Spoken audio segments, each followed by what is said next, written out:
चलिए आज एक नया क्लास की फिर शुरुआत करते हैं और आज जो होगा प्रॉफिट एंड लॉस का टेस्ट नंबर 74। इसमें जो आपको प्रश्न आज जो देखने को मिलेंगे, ठीक है, जब ए वस्तुओं का क्रय मूल्य बी वस्तुओं के विक्रय मूल्य के बराबर हो। बहुत ही छोटा छोटा क्वेश्चन है। इसका जो है टेस्ट भी हुआ और टेस्ट में कितने जन 10 के 10 लाए हैं ये आपको दिखाएंगे लास्ट में, ठीक है। तो चलिए स्टार्ट करते हैं आज का पहला क्वेश्चन बिना लेट किए।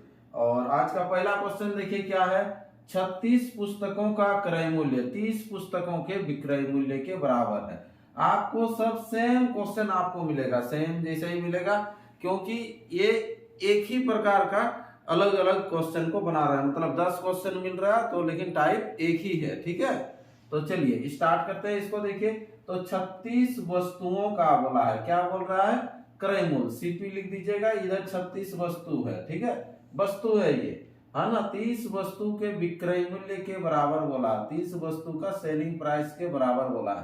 तो यहाँ पर देखिए बराबर है क्या, यहाँ तो बराबर नहीं है। तो बराबर करने के लिए क्या करते हैं, इसको 30 से गुना करेंगे और इधर 36 से गुना करेंगे तो ये बराबर हो जाएगा, ठीक है। जस्ट अल्टरनेट है। तो अब देखिए ये वस्तु था, वस्तु गुना ये रुपया है, मतलब 30 रुपया में खरीदे 36 में बेचे तो आपको लाभ हुआ कि हानि, यहाँ पर देख लीजिए तो लाभ हुआ, इसीलिए पूछा गया है लाभ क्या है।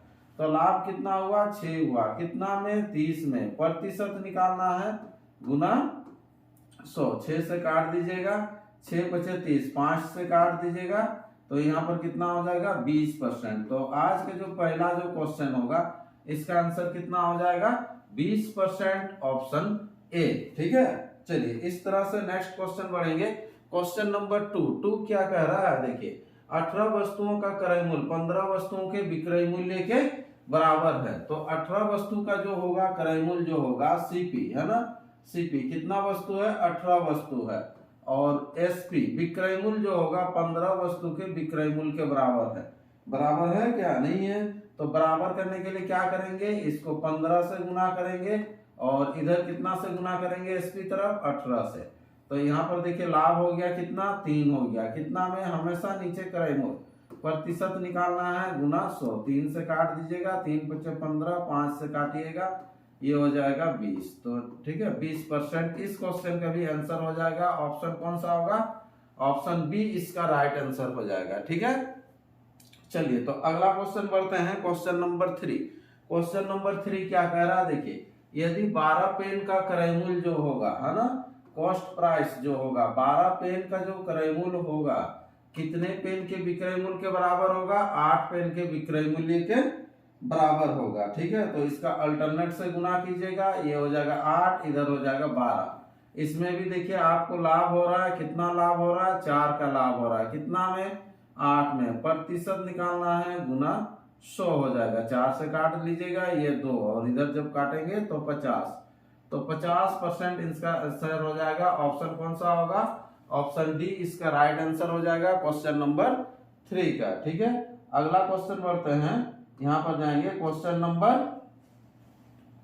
4 क्या है, देखिए यदि 50 संतरों का क्रय मूल्य, है ना, सीपी जो होगा 50 संतरों का जो क्रय मूल्य होगा कितने संतरों के विक्रय मूल्य के बराबर होगा, 40 के बराबर होगा विक्रय मूल्य, ठीक है। तो अब इसका अल्टरनेट से गुना करना है, रुपया में कन्वर्ट होगा, ये 40 गुना कितना हो जाएगा, इधर 50 हो जाएगा, तब जाके ये बराबर होगा।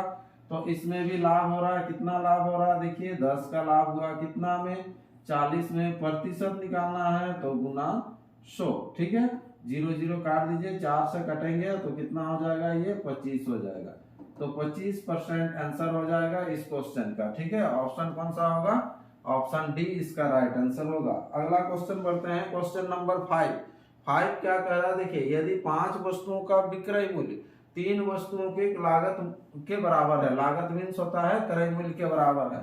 तो 5 वस्तु का विक्रय मूल्य, अब थोड़ा सा उल्टा दिया है, विक्रय मूल्य तरफ लिखिएगा 5 वस्तु और क्रय मूल्य तरफ कितना हो जाएगा, 3 के बराबर है। तो बराबर तो नहीं है, तो बराबर करने के लिए क्या करेंगे, इसको 5 से गुना करेंगे, इसको 3 से गुना करेंगे। अब हानि हो रहा है, कितना, यहाँ पूछा तो लाभ या हानि प्रतिशत क्या, तो हानि हो रहा है, कितना का, 2 का, कितना में, 5 में। प्रतिशत निकालना है गुना 100, 5 से काट दीजिए, ये हो जाएगा 20 और 20 गुना 40, तो 40% की हानि हो जाएगी। ऑप्शन कौन सा है? ऑप्शन डी इसका राइट आंसर होगा। अगला क्वेश्चन बढ़िए, क्वेश्चन नंबर जो होगा अब कितना होगा 6। यदि 15 मेजों का क्रय मूल्य 20 मेजों के विक्रय मूल्य के बराबर हो तो हानि प्रतिशत क्या है ना? तो 15 मेजों का क्रय मूल्य जो होगा, कॉस्ट प्राइस जो होगा, कितना के सेलिंग प्राइस के बराबर? 20 मेजों के सेलिंग प्राइस के बराबर होगा। तो बराबर कर लेंगे, तो बराबर करेंगे तो उसके लिए इधर 20 से गुना होगा, इधर कितना से? 15 से गुना होगा। ठीक है, तो अब देखिए हानि हो गया कितना का? 5 का। 20 में प्रतिशत निकालना है गुना 100, 20 से काट देंगे, 20 बचे और कितना हो जाएगा ये? 5 बचे 25, 25% ये आंसर हो जाएगा। ठीक है, ऑप्शन कौन सा होगा? ऑप्शन सी इसका राइट आंसर हो जाएगा। अगला क्वेश्चन, क्वेश्चन नंबर 7। यदि 12 संतरों का क्रय मूल्य 10 संतरों के विक्रय मूल्य के बराबर है तो लाभ प्रतिशत क्या है? तो 12 संतरों का जो है यहाँ पर देख लीजिए क्रय मूल्य जो होगा, ठीक है, तो 10 संतरों के विक्रय मूल्य के बराबर है। 10 संतरों के विक्रय मूल्य के बराबर है।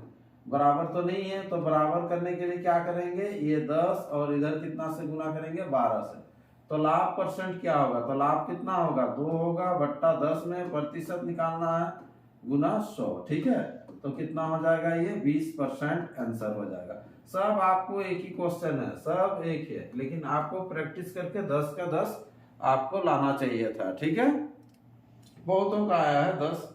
ठीक है, जो अच्छा से बना रहे हैं। चलिए, यदि 3 खिलौने उसी प्रकार के 4 खिलौने के लागत मूल्य पर बेचे जाए, मतलब 3 खिलौने बेच रहा है ना, उसी प्रकार के 4 खिलौने के लागत मूल्य पर बेच रहा है, तो यहाँ पर जो सीपी जो हो जाएगा, लागत मूल्य हो जाएगा कितना?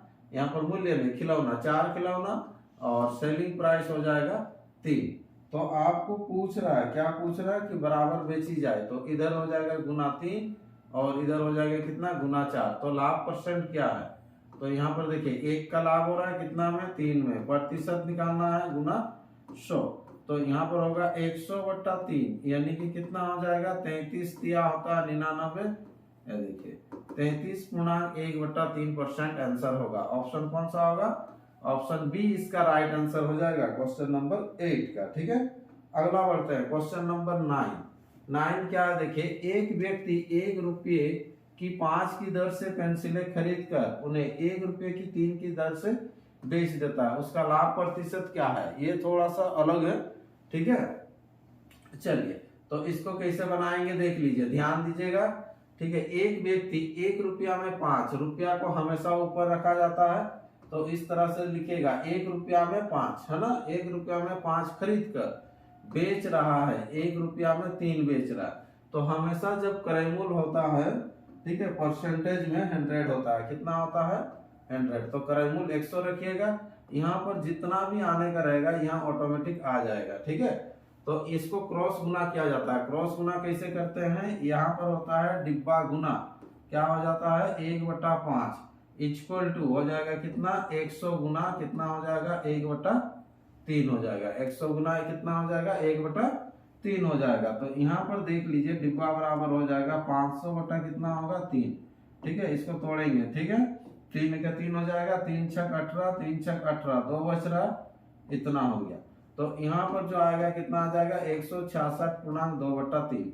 तो पहले 100 था, अब हो गया 166.2/3, तो कितना का बढ़ोतरी हुआ? तो 66.2/3 ये बढ़ा, तो इतना लाभ हो जाएगा।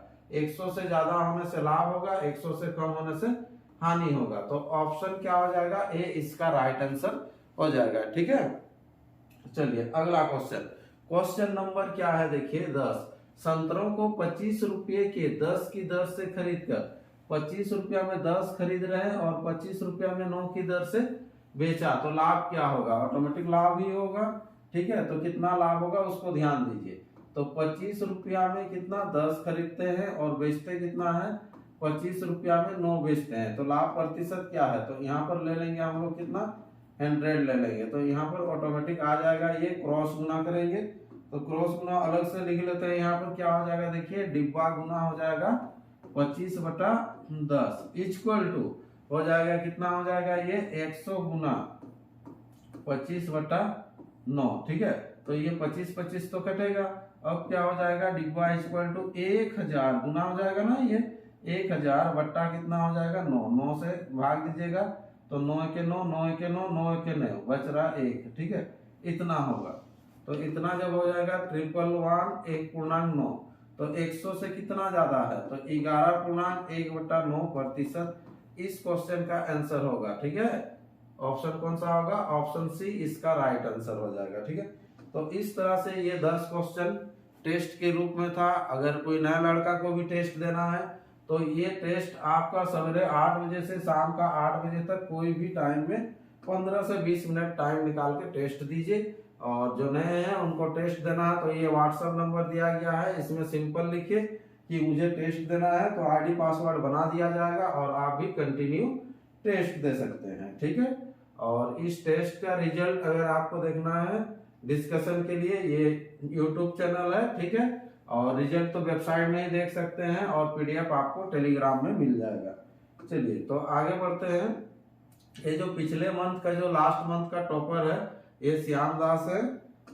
ठीक है, चलिए तो अब रिजल्ट देख लेते हैं। ये जो टेस्ट हुआ था इसमें कितना जन का 10 का 10 आया था। ठीक है, तो सबसे पहले हम लोग साइट ओपन करते हैं अपना, और जैसे ही साइट ओपन करेंगे तो यहाँ से रिजल्ट ले लेते हैं। ये जल्दी से दिखा देते हैं आपको।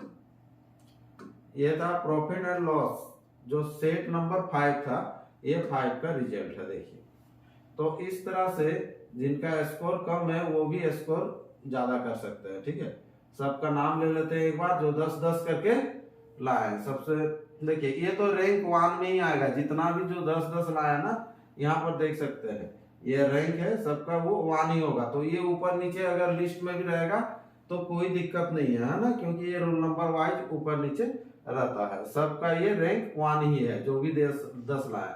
पहला है शेखर, फिर अमन, सोमा, श्याम, अरुण, समीर, विशाल, अमनदीप, जैतरे, ठीक है, अवधेश, यहाँ तक पवित्र, तुषार, सावन, कौशल, शिवेंद्रपाल, परवीन, आकाश, मुकेश। ठीक है, तो यहाँ तक जो है 18 मैंने 18 स्टूडेंट जो है वो 10 का 10 लेके आया। ठीक है, बाद बाकी का भी किसी का 1 गलत हुआ, किसी का 2 गलत हुआ, इस तरह से ये रिजल्ट पूरा है। ठीक है, तो चलिए आज का क्लास इतना ही रखते हैं, फिर नेक्स्ट और एक आगे क्लास लेके आएंगे। आपको हर दिन ये टेस्ट रहेगा, पूरा कंटिन्यू टेस्ट रहेगा। ठीक है।